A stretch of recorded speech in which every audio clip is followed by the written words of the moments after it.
प्रिय मित्रों, प्रार्थना के समय में शुभ संदेश पे आपका हार्दिक स्वागत और मेरा प्यार भरा शालोम। परमेश्वर महान है, स्तुति के योग्य है। वो हमारी मदद और रखवाली करता है और पिछले हफ्ते वो हमारे साथ था, इसके लिए हम उसके नाम का धन्यवाद देते हैं।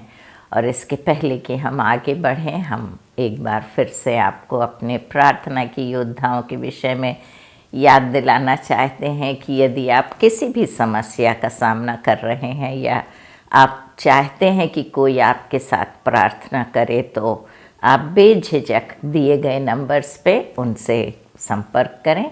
वो आपके साथ प्रार्थना करेंगे, आपको सलाह देंगे। तत्पश्चात वो आपके लिए प्रार्थना करते रहते हैं। और YouTube पर भी जब आप अपने कमेंट्स पोस्ट करते हैं, वहाँ से मैं आपके नाम लेती हूँ और आपके लिए प्रार्थना करती हूँ। चाहे आप सिर्फ प्रेज द लॉर्ड सिस्टर या जय मसीह की सिस्टर ही क्यों ना लिखते हो, मैं आपके नाम वहाँ से लेती हूँ। आप कमेंट्स पोस्ट करते रहिए, उससे हमें उत्साह हमारा और बढ़ता है और हमें मालूम पड़ता है कि आप आशीषित हो रहे हैं। तो आइए हम प्रार्थना करके इस एपिसोड का आरंभ करें। परम प्रधान परमेश्वर पिता, हम तेरे नाम का हृदय से धन्यवाद देते हैं। तूने हमारी हर प्रकार से मदद और रखवाली की, हर प्रकार से हमारी रक्षा की। इसके लिए हम अपने हाथों को उठाकर तेरे नाम का धन्यवाद करते हैं। प्रभु जी, हम धन्यवाद देते हैं आपके इन सुंदर वचनों के लिए जिन पर हम ध्यान करते हैं, और हम विनती करते हैं पवित्र आत्मा कि आप हमारी अगुवाई करेंगे। हर प्रकार के अड़चनों को निकाल दीजिए, हर प्रकार के डिस्ट्रैक्शन को प्रभु यीशु मसीह के नाम से हम डांटते बांधते आज्ञा देते हैं कि इस समय हमें किसी भी प्रकार से डिस्टर्ब ना करें। और परमेश्वर, हम अपना ध्यान आपकी ओर एकाग्रित करें, आपके वचनों को सुन सकें, समझ सकें, उस पर चलने लायक बन सकें। सारी आशीषों के लिए धन्यवाद देते हैं। और पवित्र आत्मा आपका कार्य एक एक परिवार में हो और होने दे परमेश्वर कि हम सब आपसे परिपूर्ण होकर आपकी राह में चल सकें। धन्यवाद देते हैं इस समय के लिए और अपने आप को आपके हवाले करते हुए प्रभु यीशु मसीह के नाम से हम ये प्रार्थना मांगते हैं। सुन और ग्रहण कर। आमीन, आमीन और आमीन। तो मित्रों, हम पिछले कुछ हफ्तों से अनंत जीवन हम कैसे पाएं और उस विषय पे हम बात कर रहे थे। और ये प्रश्न जो था वो एक व्यवस्थापक ने प्रभु यीशु मसीह से पूछा था कि अनंत जीवन पाने के लिए मैं क्या करूं। और प्रभु ने उनको उससे पलट के एक प्रश्न पूछा कि व्यवस्था में तू कैसे पढ़ता है। और उसने बताया कि व्यवस्था में लिखा है कि अपने परमेश्वर से तू अपनी शक्ति और अपने हृदय और अपनी ताकत से, अपने पूरे मन, अपनी पूरी शक्ति और पूरे हृदय से परमेश्वर से प्रेम रख और अपने पड़ोसी से अपने समान प्रेम रख। और प्रभु यीशु मसीह ने कहा कि तूने ठीक कहा, उसी प्रकार जाकर कर। और उसने कहा कि मेरा पड़ोसी कौन है, क्योंकि वो अपने आप को धर्मी ठहराना चाहता था। और प्रभु यीशु मसीह ने फिर उसे एक दृष्टांत बताया, भले सामरी की दृष्टांत उसने बताया, कैसे एक यहूदी जो डाकुओं ने जिस पर आक्रमण किया था, अधमरा रास्ते में पड़ा था। वहाँ से एक याजक निकला, एक लेवी निकला, लेकिन उन्होंने उसकी मदद नहीं की। लेकिन एक सामरी जिन्हें वो दुश्मन की नज़रों से देखते थे, जब उसने उसे अधमरा देखा तो उसने उसकी मदद की और उसे सराय में ले जाके डाला और उसकी सेवा टहल की। और प्रभु यीशु मसीह ने समझाया उन्हें कि ना सिर्फ अपने पड़ोसी से अपने समान प्रेम रखना है, लेकिन हमें अपने बैरियों से भी प्रेम रखना है। इस प्रकार से प्रभु यीशु मसीह ने जो बात उस व्यवस्थापक को समझाई वो ये थी कि अनंत जीवन पाने के लिए हमें अपने परमेश्वर से तन मन धन से तो प्रेम करना है, लेकिन ना सिर्फ अपने पड़ोसी और अपने प्रियजनों से, परंतु हमें अपने बैरियों से भी प्रेम रखना है। उस प्रकार से निष्कलंक जीवन हम जब जीते हैं तब हम अनंत जीवन के वारिस हो सकते हैं। और ये अनंत जीवन हमें प्रभु यीशु मसीह द्वारा मिलता है, क्योंकि जब प्रभु यीशु मसीह हमारे हृदय में आते हैं और जब हम अपना जीवन उन्हें दे देते हैं तो वो हमारे जीवन को बदल देते हैं और हमारे हृदय को इस तरह प्रेम से भर देते हैं कि ना सिर्फ हम अपने स्वजनों को परंतु हम अपने बैरियों से भी प्रेम रखना शुरू कर देते हैं। हम आसानी से किसी को भी माफ़ कर देते हैं। इस प्रकार से प्रभु यीशु मसीह ने उन्हें समझाया। आगे बढ़ते हुए हम देखते हैं 38वीं आयत में हम आ पहुँचे हैं। हम लूका रचित सुसमाचार उसका 10वां अध्याय कर रहे हैं और अब हम 38वीं आयत में हैं। लिखा है, जब वे जा रहे थे तो वह एक गांव में गया और मार्था नामक एक स्त्री ने उसे अपने घर में उतारा। तो प्रभु यीशु मसीह एक गांव में आए, वहाँ से निकल के व्यवस्थापक से बातचीत हुई और फिर अपने चेलों के साथ वो जब एक नगर में आए तो वहाँ पर एक स्त्री जिसका नाम मार्था था वो उससे मिली और उसने उससे अपने घर में आने के लिए स्वागत उसका किया और प्रभु यीशु मसीह उसके घर में आए। उसने उन्हें उतारा। उतारा का मतलब होता है थोड़े समय तक रहने के लिए उनसे आग्रह किया और उन्होंने उसे स्वीकारा और उसके घर आ गए। मरियम नामक उसकी एक बहन थी। वह प्रभु के चरणों में बैठकर उससे वचन सुनती थी। तो यहाँ हम देखते हैं कि ना सिर्फ मार्था उस घर में रहती थी परंतु उसकी एक बहन थी, छोटी बहन थी मरियम, और वो बहन जो थी वो प्रभु यीशु मसीह के चरणों के पास बैठती थी और उससे उसके वचनों को सुनती थी। जब हम छोटे थे और मम्मी पापा के साथ घर में थे जब हम, तब मेरी जो बड़ी बहन थी वो बहुत कामकाजी थी। वो किचन में काफ़ी काम करती थी, परंतु मेरा काम जो होता था घर की सफाई होता था और मेरा जो इंटरेस्ट था, जो मेरा शौक़ था वो बाइबल था और मैं बहुत बाइबल पढ़ती थी और मैं दुआ करती थी। और एक हमारे घर में छोटा सा कमरा था, तो जब भी छुट्टी, स्कूल से छुट्टी होती थी और जब समय मुझे मिलता था तो मैं जाके अपने आप को उस कमरे में बंद कर लेती थी और एक हारमोनियम उस कमरे में रखा रहता था, दरी बिछी रहती थी। वो हमारे प्रार्थना का कमरा था और वहाँ मैं हारमोनियम बजाती थी, गाना गाती थी और बाइबल पढ़ती थी और घुटने टेक के दुआ करती थी। और बाहर से मेरे भाई बहन और मेरे माँ बाप भी कहते थे पादरी साहब अंदर गए हैं और वहाँ सर्विस चल रही है, और मुझे मरियम के नाम से बुलाया जाता था और मेरी बहन को मार्था कहा जाता था क्योंकि वो काम करने में बहुत तेज थी और मैं बाइबल पढ़ना, दुआ करना, इसमें मैं ज़्यादा समय बिताती थी। तो इस प्रकार से जब ये मैं पढ़ रही थी तो मुझे उन दिनों की याद आई जब मुझे मरियम कहा जाता था और मेरी बहन को मार्था कहा जाता था। लेकिन हम यहाँ पर देखते हैं कि मरियम ने प्रभु यीशु मसीह को घर में नहीं उतारा, मार्था ने प्रभु यीशु मसीह को घर में उतारा। तो हम किसी को बड़ा या छोटा नहीं कह सकते। कोई काम बड़ा या छोटा नहीं होता, हर एक काम का एक महत्व होता है। यदि मार्था प्रभु यीशु मसीह को घर में नहीं उतारती तो मरियम उसके चरणों के पास बैठकर उसके वचनों को नहीं सुन सकती। हम अक्सर मार्था को कुछ नीची नज़रों से देखते हैं और मरियम को कुछ उठा के हम देखते हैं, लेकिन मित्रों हर एक काम का एक महत्व होता है।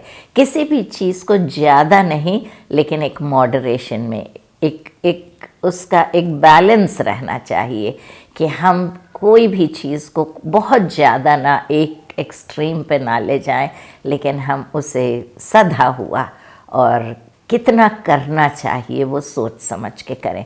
तो यहाँ पर हम देखते हैं कि मार्था ने प्रभु यीशु मसीह को पहचाना। उसने पहचाना कि ये परमेश्वर का जन है। उसने जाना कि ये दूसरों से अलग है। उसने जाना कि ये इस लायक है कि इसे मैं अपने घर में ग्रहण करूं, और यदि मैं इसे अपने घर में ग्रहण करूंगी तो मैं आशीष पाऊंगी। उसने प्रभु यीशु मसीह को पहचाना।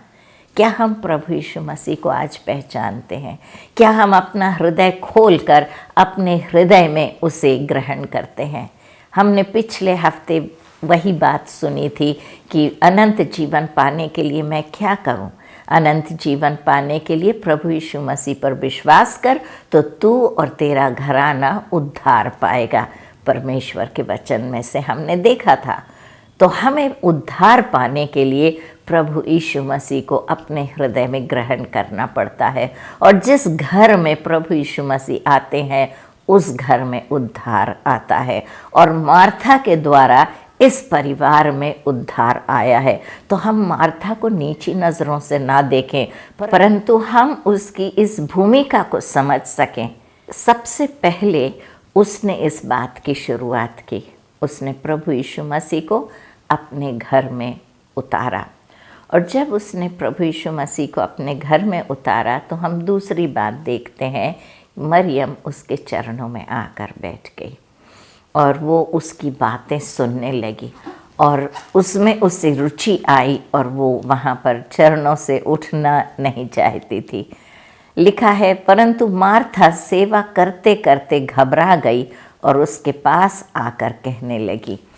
तो मार्था जो थी वो सेवकाई करती थी और किचन में काम कर रही होगी, भोजन पदार्थ तैयार कर रही होगी, क्योंकि प्रभु यीशु मसीह अकेले नहीं आए थे। प्रभु यीशु मसीह के साथ उनके 12 चेले थे, और उन 12 चेलों को लेके वो आए थे, मतलब 13 जन घर में आए थे। काफ़ी बड़ी भीड़ है, और उन सब के लिए खाना बनाना, और उस समय ना मिक्सी होती थी, ना गैस स्टोव होता था। हर एक चीज़ के लिए वो लोगों को हाथ से ही हर एक काम करना पड़ता था, और यहाँ तक कि जानवर भी उन्हें घर में ही काटना पड़ता था, और काट कर साफ करते थे और उसे बनाते थे। और इतना काम बढ़ गया कि मार्था घबरा गई और वो प्रभु यीशु मसीह के पास आई, और हम देखते हैं कि ठीक जगह आई। हम जब कभी कभी घबरा जाते हैं, परेशानी में पड़ जाते हैं, तो हम अपना फ़ोन उठाते हैं और अपने मित्रों से संपर्क करते हैं, हम रिश्तेदारों से बातचीत करते हैं। हम कहते हैं कि मैं इस समस्या का सामना कर रही हूँ और मैं इस परेशानी में पड़ी हुई हूँ, मैं इसमें से निकलने का कोई उपाय है क्या? और इस प्रकार से हम आसपास के लोगों को संपर्क करते हैं और हम उनसे पूछते हैं कि हमें क्या करना है। लेकिन यहाँ हम देखते हैं कि मार्था सीधे प्रभु यीशु मसीह के पास गई, मरियम के पास भी नहीं गई। उसने मरियम से भी आके नहीं कहा, मरियम तू क्यों यहाँ बैठी हुई है, चल मेरे साथ चल और मेरी मदद कर। क्योंकि यदि वो ऐसा कहती तो वो प्रभु यीशु मसीह का एक अपमान होता, क्योंकि वो प्रभु यीशु मसीह से बातें कर रही थी, और उसके बातचीत करने के बीच में आकर उसे उठा के ले जाना वो प्रभु यीशु मसीह का अनादर होता। इसलिए मार्था ने उससे कुछ नहीं कहा, लेकिन प्रभु यीशु मसीह से आके बातें करती है। मित्रों, हम जब किसी कठिनाई का सामना करते हैं तो हम किसके पास जाते हैं? हम किसका सहारा ढूंढते हैं? हम क्या फ़ोन पर अपने मित्रों के साथ घंटों बात करते हैं और उन्हें बताते हैं कि हम किस परेशानी में हैं और हम उससे बाहर कैसे आएँ? या हम घुटने टेक कर प्रभु यीशु मसीह के पास चले जाते हैं और उससे सहारा मांगते हैं और उससे सहायता की याचना करते हैं, क्योंकि प्रभु यीशु मसीह हमसे प्यार करते हैं, उन्हें हमारी फ़िक्र है। उनका वचन कहता है, अपना सारा बोझ मुझ पर डालो क्योंकि मुझे तुम्हारी चिंता है। प्रभु यीशु मसीह को आपकी और मेरी चिंता है। आप किसी भी परेशानी से अभी इस समय क्यों ना परेशान हो, कितना ही बड़ा बोझ आपके कंधे पे क्यों ना हो, आज आपको मैं बताना चाहती हूँ, आप सीधे, आप अपनी बहन के पास ना जाएं कि मेरा बोझ हल्का करने के लिए आ जा, ना अपने भाई के पास जाएं, ना पति के पास जाएं, ना बच्चों के पास जाएं, परंतु सीधे प्रभु यीशु मसीह के पास आ जाएं और उससे कहें कि प्रभु देख मैं कितनी परेशान हूँ, प्रभु देख मैं कितनी बोझ से दबी हुई हूँ। क्योंकि परमेश्वर का वचन मत्ती 11 और 28 में हम पढ़ते हैं, हे सब परिश्रम करने वालों और बोझ से दबे हुए लोगों, मेरे पास आओ, मैं तुम्हें विश्राम दूंगा। मेरा जुआ अपने ऊपर उठा लो और मुझसे सीखो, क्योंकि मैं नम्र और मन में दीन हूँ, और तुम अपने मन में विश्राम पाओगे, क्योंकि मेरा जुआ सहज और मेरा बोझ हल्का है। तो प्रभु यीशु मसीह के पास जब हम आते हैं और उसका जुआ अपने ऊपर लेते हैं तो उसका बोझ हल्का है और वो हमें विश्राम देने का वायदा करता है।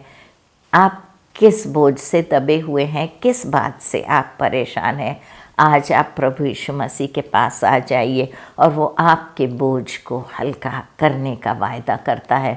और जब आपका बोझ हल्का वो करेगा तब आप परिश्रम से विश्राम पाएंगे। तब उसने कहा कि हे प्रभु, क्या तुझे कुछ भी चिंता नहीं कि मेरी बहन ने मुझे सेवा करने के लिए अकेले ही छोड़ दिया है। तो वो घबरा गई थी और घबरा कर आके और प्रभु यीशु मसीह से कहने लगी कि हे प्रभु, क्या तुझे मेरी चिंता नहीं? तू तो देख रहा है कि मैं इधर से उधर भाग रही हूँ, परेशान हो रही हूँ, आटा पीसना है, जानवर को तैयार करना है और जो भी मैं पका रही हूँ उसके लिए मसाला वगैरह पीसना है, आटा गूंथना है, इतना सारा, इतनी रोटियां बनाना है, 13 जवान जन उसके घर आए हुए हैं, मैं कैसे अकेली इतना काम कर सकती हूँ? क्या तुझे मेरी चिंता नहीं? लेकिन परमेश्वर कहता है मुझे तुम्हारी चिंता है, और वो कहता है कि मैं अकेली ही परेशान हो रही हूँ, इसलिए उससे कह कि वह मेरी सहायता करे। तो वो सहायता मांगती है और बताती है कि मेरी बहन यहाँ जो बैठी हुई है उससे तू कह कि वो आकर मेरी मदद करे। इस प्रकार से जब भी हम प्रभु यीशु मसीह के पास जाते हैं तो हमारे हर परेशानी का निवारण हमें मिलता है, हमें हर परेशानी और हर समस्या का हल उसके पास मिलता है। और जब हम उसके पास चले जाते हैं तो हमारा बोझ हल्का हो जाता है। प्रभु ने उसे उत्तर दिया, मार्था, हे मार्था, तू बहुत बातों के लिए चिंता करती है और घबराती है। तू बहुत बातों के लिए चिंता करती है और घबराती है। मित्रों, हमारे घर में भी जब काम ज़्यादा हो जाता है, जब परेशानियाँ ज़्यादा हो जाती हैं, तकलीफ़ें ज़्यादा हो जाती हैं, तो हम परेशान हो जाते हैं, हम घबरा जाते हैं। लेकिन यदि हम परमेश्वर के वचन को थोड़ी देर के लिए अपना सारा काम रोक कर परमेश्वर के वचन को पढ़ेंगे, हम प्रार्थना करेंगे, तो मैं आपको बताती हूँ, क्योंकि ये मेरा खुद का अनुभव है, कितनी आसानी से हमारा बाकी का काम हो जाता है और किसी ना किसी को प्रभु भेजता है जो हमारी मदद करने के लिए तैयार रहता है।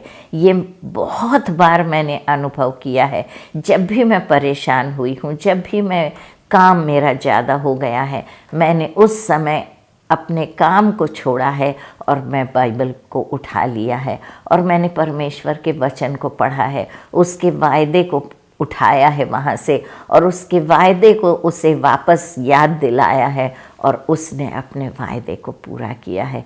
जो वो कहता है उस काम को वो करता है।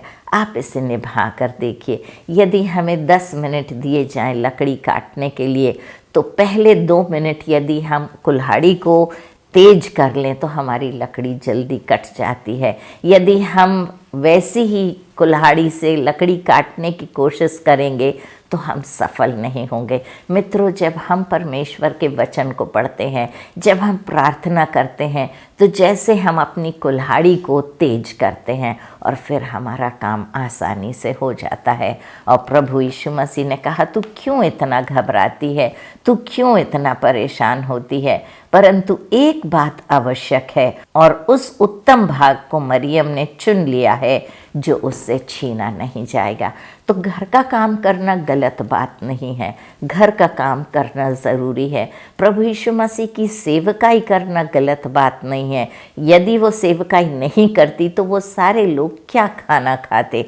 ज़रूरी काम था, जो मार्था कर रही थी वो ज़रूरी था। मार्था ने उसे प्रभु यीशु मसीह को और उसके शिष्यों को अपने घर में उतारा, एक उत्तम काम किया। उसने वहाँ पर बैठ नहीं गई परंतु काम में लग गई, वो भी एक उत्तम काम था, क्योंकि वो सेवकाई करने जा रही थी। लेकिन वो घबरा गई, उसने काम का बोझ वो उठा ना सकी। लेकिन हम देखते हैं कि वो सही जगह पर गई। उसने प्रभु यीशु मसीह के पास जाकर उससे निवेदन किया कि प्रभु देख, मेरा काम बहुत बढ़ गया है और तुझे मेरी क्या चिंता नहीं है। मेरी बहन तेरे कदमों के पास बैठी हुई है, तू उससे कह कि वो मेरी मदद करे। इस प्रकार से हम भी यदि लोगों तक ना जाएं और प्रभु से प्रार्थना करें कि प्रभु तू उनके मन को बदल, उनके हृदय में दया डाल ताकि वो आके मेरी मदद करें, तो आप देखेंगे कि बहुत से लोग आकर आपकी मदद अनेक प्रकार से करेंगे और आपको आपके कार्य में सफलता मिलेगी। प्रभु यीशु मसीह ने उससे कहा कि तू बहुत घबराती है और परेशान होती है, एक चीज़ ज़रूरी है और वो है परमेश्वर का वचन। इसीलिए मैं आपसे कह रही हूँ, जब भी आप घबराते हैं, जब भी आप किसी समस्या का सामना करते हैं, तो आप परेशान मत होइए, आप घबरा के इधर उधर ताकना शुरू मत कीजिए। आप सबसे पहले बाइबल उठाइए, परमेश्वर के वचन को पढ़िए, आप प्रार्थना करिए, आप उस परेशानी को, उस समस्या को प्रभु के हवाले कर दीजिए और तब आप देखेंगे परमेश्वर आपकी हर समस्या का हल कितनी अद्भुत रीति से निकालेंगे। आपके जीवन में कितने आश्चर्य कर्म का आप अनुभव करेंगे, क्योंकि परमेश्वर के वचन में लिखा है, यिर्मयाह 33 और उसके 3 में इस प्रकार है, मुझसे प्रार्थना कर और मैं तेरी सुनकर तुझे बड़ी बड़ी और कठिन बातें बताऊंगा जिन्हें तू अभी नहीं समझता। तो प्रभु यहाँ पर बिल्कुल साफ रीति से कह रहा है कि मुझसे प्रार्थना कर और मैं तेरी सुनकर तुझे उसका जवाब दूंगा। Call unto me and I will answer thee and show thee great and mighty things that thou knowest not। तो हम यहाँ वहाँ ना ताकें परंतु परमेश्वर के पास चले जाएं और हमारी हर समस्या का हल उसके पास है। लिखा है कि आँखों ने नहीं देखा, कानों ने नहीं सुना, ना ही हमारे दिमाग में वो बात आई है, उस प्रकार की वस्तुएं और चीज़ें जो परमेश्वर ने हमारे लिए उठा रखी हैं। तो इसलिए मित्रों, हम ना डरें, ना घबराएं, ना परेशान हो मार्था के समान। लेकिन जैसे मार्था ने प्रभु यीशु मसीह को अपने घर में उतारा, हम प्रभु यीशु मसीह को अपने हृदय में आज उतारेंगे, उससे हम एक संबंध स्थापित करेंगे और जब वो हमारे साथ रहेगा तो कोई भी परेशानी का सामना हम क्यों ना कर रहे हों, जैसा उसने वायदा किया है, हे परिश्रम करने वाले और बोझ से दबे लोगों, मेरे पास आओ, मैं तुम्हें विश्राम दूंगा। वो हमें विश्राम देने का वायदा करता है और वो हमें विश्राम देगा।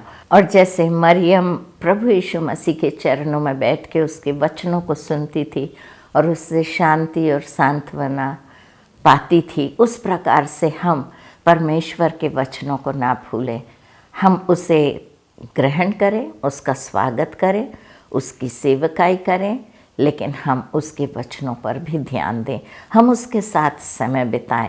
परमेश्वर चाहता है कि हम उसके साथ समय बिताएं और परमेश्वर ने मरियम की इस बात को सराहा कि उस ने ये बात चुनी कि उसके कदमों में आके बैठे और उसके वचनों को सुने। और यहाँ हम देखते हैं कि प्रभु यीशु मसीह कहता है कि परंतु एक बात आवश्यक है, एक बात बहुत ज़रूरी है, और वो है, और उस उत्तम भाग को मरियम ने चुन लिया है। तो सेवकाई करना भला काम है, उसे ग्रहण करना भला काम है, उसके लिए जो कुछ काम हम करते हैं वो अच्छा है, परंतु परमेश्वर कहता है उसकी सन्निधि में बैठना एक उत्तम काम है। तो आप कितना समय बिताते हैं प्रभु यीशु मसीह के साथ? आप कितना समय बिताते हैं उससे, उसके वचनों को पढ़ने के लिए, उससे प्रार्थना करने के लिए? आप कितना समय उसकी संगति में बिताते हैं? प्रभु को आपकी संगति पसंद है। कभी कभी हम मिनिस्ट्री में इतने मशगूल हो जाते हैं और इतने ज़्यादा हम बिज़ी हो जाते हैं कि हमें प्रार्थना के लिए समय नहीं रहता, और हम सोचते हैं हम कोई बुरा काम तो नहीं कर रहे हैं, हम तो भला काम कर रहे हैं। हम इतनी सेवकाई करते हैं, सुबह से लेकर रात तक हम सेवकाई में लगे हुए रहते हैं। लेकिन प्रभु कहता है वो सब ठीक है, तुम मेरी सेवकाई करते हो, लेकिन मेरे साथ आके बैठो, मुझसे बातचीत करो। जब तुम मेरे साथ बैठोगे, मेरी संगति करोगे, तब तुम्हें ताकत मिलेगी, और जब तुम उस अभिषेक से भर जाओगे, तब तुम वापस जाके जब सेवकाई करोगे या कोई कार्य करोगे तो ना तुम थकोगे, ना तुम घबराओगे, क्योंकि पवित्र आत्मा तुम्हारी मदद करेगी। और पवित्र आत्मा से परिपूर्ण होकर जब तुम काम करोगे तो तुम्हारा काम आसान हो जाएगा। तो मित्रों, हम इस बात को याद रखें कि ना सिर्फ हम प्रभु यीशु मसीह को अपने हृदय में बुलाएं, ना सिर्फ हम उसकी सेवकाई करें, लेकिन हम उसकी संगति करना ना भूलें। आइए हम प्रार्थना करें। परम प्रधान परमेश्वर पिता, हम आपके नाम का धन्यवाद देते हैं। हम मार्था और मरियम दोनों के लिए धन्यवाद देते हैं, जिनके द्वारा हमें एक सुंदर सबक सीखने को मिलता है कि हमें परमेश्वर पिता आपको अपने हृदय में ग्रहण करना है, हमें आपकी सेवकाई करना है। लेकिन सिर्फ सेवकाई और ग्रहण करना काफ़ी नहीं होता, हमें आपकी संगति करना है, क्योंकि एक चीज़ आवश्यक है, और उस उत्तम बात को हम चुन लें, और वो बात है आपके चरणों में बैठकर आपके साथ संगति करना, ताकि हम अभिषेकित हो सकें, आपसे ताकत पा सकें, और आपकी सेवकाई पवित्र आत्मा की ताकत से कर सकें। आपके हर परमेश्वर आशीष के लिए हम आपको हृदय से धन्यवाद देते हैं। सारे श्रोतागणों को आपके हवाले करते हैं। एक एक पर अपना नेक और मजबूत हाथ बढ़ाकर रखिए। हर आर्थिक समस्या को दूर कीजिए, हर परेशानी से उन्हें मुक्त कीजिए। हर परमेश्वर उनके हर समस्या का हल आपके ही पास है, इसलिए हम उन्हें आपके कदमों में लाते हैं और विनती करते हैं आप उन्हें आशीष से परिपूर्ण करेंगे। सारी आशीषों के लिए हृदय से धन्यवाद देते हुए प्रभु यीशु मसीह के नाम से हम ये प्रार्थना मांगते हैं। सुन और ग्रहण कर। आमीन, आमीन और आमीन। परमेश्वर आपको आशीष दे मित्रों। अगले हफ्ते फिर मुलाकात होगी, तब तक के लिए जय मसीह की।